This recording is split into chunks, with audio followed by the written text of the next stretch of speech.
You know what? The real heroes are the men that died. I grew up during the Vietnam era.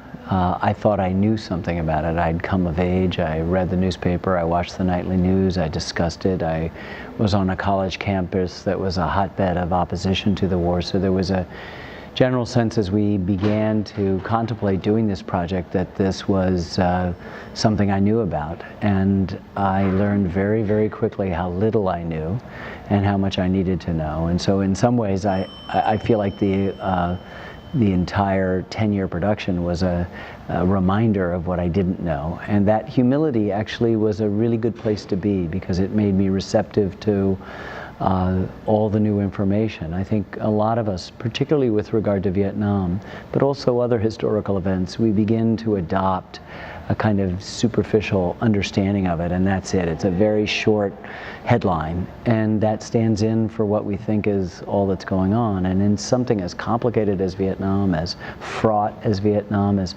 wrenching and tragic, and in some ways people spend a lot of time avoiding the subject, it was really important to sort of draw it all out. And so I think feeling that original humiliation and then being open to a new interpretation was liberating for me. It permitted me to just discard whatever baggage that I had, as well as those preconceptions, and just try to make as honest a film as possible.